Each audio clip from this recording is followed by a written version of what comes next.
बिहार में एक बड़ी पुरानी कहावत है कि यदि आप काठ को छीलते हैं तो वो चिकना होता है और अगर बात को छीलते हैं तो वो रुखड़ा होता है। लेकिन बिहार की इस कहावत को कहीं ना कहीं सियासत ने पलट दिया है।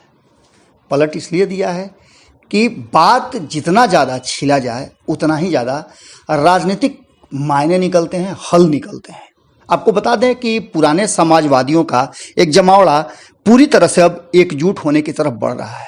और ये समाजवादी कौन हैं, किस दल के हैं, ये अगर जानेंगे तो आपके नीचे से भी ज़मीन खिसक जाएगी, जैसे भारतीय जनता पार्टी के नीचे से ज़मीन खिसकने लगी है। आपको बता दें कि आरजेडी और जदयू बहुत पुरानी दोस्त है।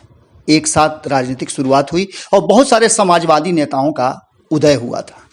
आज उसमें से बहुत सारे नेता बिहार और देश की राजनीति में बेहतर जगह पर स्थापित हैं।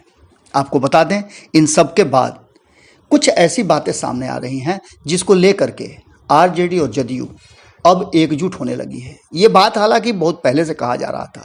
कहा यह जा रहा था कि नीतीश कुमार जिस तरह से इस बार के चुनाव में अपना परिणाम लेकर के आए हैं, उनके मन में इस बात का निकलना मुश्किल हो रहा है कि उन्हें भारतीय जनता पार्टी ने कहीं ना कहीं एलजेपी के थ्रू कम कराया है, उनको परेशान किया है और उनकी सीटें इसके कारण कम हुई हैं। हालांकि सिर्फ एलजेपी को दोष देना कहीं से उचित नहीं है, क्योंकि एलजेपी ने पहले ही नीतीश कुमार की नीतियों और नीतीश कुमार के खिलाफ अपना जो एजेंडा है वो बता दिया था।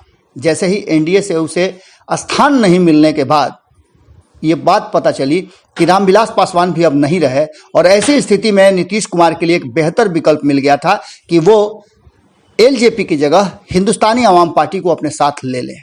ये वो समय था जब पूरी तरह से इस बिहार की राजनीति में एक नया उदय हो रहा था। हमने आपको इन सारी बातों की चर्चा कर दी। अब जिस तरह से केसी त्यागी और पुराने समाजवादी नेता शिवानंद तिवारी चीज़ों को सामने रख रहे हैं, बात कर रहे हैं, उससे साफ लगता है कि भारतीय जनता पार्टी के लिए अब मुश्किलें बढ़ने वाली है। आपको बता दें कि बहुत सारे राजनीतिक समीकरण गढ़े गए हैं और इस राजनीतिक समीकरण में लालू प्रसाद का जेल से बाहर आ जाना एक बड़ी घटना मान सकते हैं आप, क्योंकि लालू प्रसाद चीज़ों को और तथ्यों को जोड़ने में बड़ा माहिर माने जाते हैं। इस बीच में आपने देखा होगा किस तरह से तेजस्वी यादव बिना शोरगुल किए भले ही 4 दवाइयां लेकर के बैठे हों, लेकिन लोगों की सेवा के लिए वो लगातार बैठ गए। इन सब बातों को लेकर के अब जो सामने सबसे बड़ा मुद्दा इस देश का है, जो बिहार को भी अब प्रभावित करने लगा है, इसका समर्थन जितने भी विपक्षी दल हैं उसमें से लगभग 1 दर्जन के आसपास विपक्षी दलों ने समर्थन किया था, वहीं जदयू ने भी समर्थन कर दिया था। केसी त्यागी ने एक निजी चैनल से बातचीत के दौरान साफ तौर पे कहा था कि जिस अनुपात में और जिस तरह से 7 साल बीतने के बाद सरकार ने किसानों के इस आंदोलन को होने दिया और ये 6 महीना हो गया। आपको बता दें कि 26 तारीख को, इसी महीने की 26 तारीख को, जहां एक तरफ किसान आंदोलन के 6 महीने पूरा होते हैं, वहीं 7 साल का जश्न अपनी सरकार का इसी दिन मना रही है भारतीय जनता पार्टी। आपको बता दें कि इन दोनों ही स्थितियों में अब समाजवादियों का किसानों के प्रति ध्यान चला गया है। किसान आंदोलन के बड़े नेता रहे हैं केसी त्यागी। केसी त्यागी ने कहा है कि मैं कई आंदोलनों का हिस्सा रहा हूं, लेकिन वर्तमान परिस्थिति में जो समझ में आ रहा है वो ये समझ में आ रहा है कि किसानों के आंदोलन को अब आगे बढ़ाना कहीं से उचित नहीं है। उन्होंने तो साफ तौर पर कहा कि 300% पिछले 4-5 सालों में जिस तरह से बढ़ा है इस देश में महंगाई, चीज़ों का दाम, उस अनुपात में किसानों की आमदनी नहीं बढ़ी है। इन्हीं बातों को उद्धृत करते हुए साफ तौर पे शिवानंद तिवारी भी कहते हैं कि जब ये सरकार 2014 में चुनाव अभियान कर रही थी तो इसके नेता जो हैं नरेंद्र मोदी, उन्होंने किसानों से वादा किया था कि 6 वर्ष में उनकी आमदनी को दुगना कर देंगे, स्वामीनाथन आयोग को पूर्णतः लागू करेंगे और कृषि में लगने वाली लागत को घटाएंगे। लेकिन आज तक मोदी सरकार ने किसानों से किए वादे पूरा नहीं किए हैं। इतना ही नहीं, उन्होंने आगे भी कहा है कि किसानों को जिस तरह से इन्होंने अंगूठा दिखाया है वो इनको लेकर के डूब जाएगा।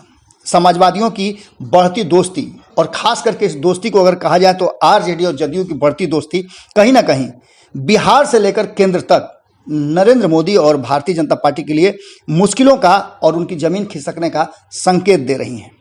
शिवानंद तिवारी आगे कहते हैं कि किसानों की मुख्य मांग है कि मोदी सरकार कृषि से संबंधित अपने तीनों नए कानूनों को वापस ले तथा उनके उपज के न्यूनतम समर्थन मूल्य को कानूनी रूप दे। यही बात बिल्कुल केसी त्यागी भी कह रहे हैं, यही बात विपक्ष भी कह रहा है और यही बात कहीं ना कहीं भारतीय जनता पार्टी के भी दबे जुबान में बहुत सारे नेता कह रहे हैं। इन सब बातों को लेकर के सिर्फ 7 साल पे दोष नहीं दिया जा सकता है, जो केसी त्यागी कहते हैं। उनका कहना है कि 70 सालों का ये इतिहास रहा है और किसान सबसे पिछड़ा रहा है जो इस देश का पेट भरता है। पिछले 6 महीने से किसान सड़कों पे हैं, ये इससे बड़ा दुखद और क्या हो सकता है। आपको बता दें कि इन सब बातों को लेकर के जहां एक तरफ शिवानंद तिवारी ने कहा है कि देश के 70 करोड़ लोग की बात कर रहे हैं, ऐसे लोग जो किसान हैं उनकी बेरोजगारी दूर करना सरकार का जिम्मेवारी बनता था। कई ऐसे मुद्दे हैं जिसके समाधान की जरूरत थी, लेकिन इस देश की सरकार कहीं ना कहीं इसे असंभव सा मान करके चुप बैठी है। यह पहली बार हुआ है कि किसी कानून को पारित करने के बाद न्यायालय ने उस पर रोक लगाई है। इन सब बातों के बीच में जदयू और आरजेडी की दोस्ती धीरे धीरे बढ़ रही है और बढ़ाने वालों में समाजवादी नेताओं का एक बड़ा जमावड़ा है। अब देखने वाली बात होगी कि ये कहां तक जाता है और ये दोस्ती क्या बिहार से लेकर केंद्र तक सत्ता परिवर्तन की भी राह तैयार करेगी। जुड़े रहें भारत लाइव के साथ। यदि आपके मन में कोई भी विचार हो तो आप जरूर लिखें, क्योंकि आपके विचार हमारे लिए आगे बढ़ने का एक मार्ग प्रशस्त करते हैं। अगर आपने हमारा चैनल सब्सक्राइब नहीं किया है तो जरूर कर लें और इसके साथ ही बेल आइकन दबाकर सभी खबरें मुफ्त में प्राप्त करें। नमस्कार।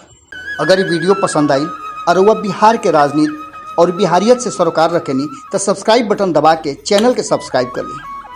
ओजे एगो घंटी बा, ओकरा बटन दबा देला से कुल सटीक और मारक खबर रुआ मुफ्त में मिल जाई। अगर रुआ पत्रकारिता के हमनी के नया प्रयोग में सहयोग कर चाहतानी तो ज्वाइन बटन दबा दी। पेटीएम नंबर नोट कर ली 9386816700। धन्यवाद।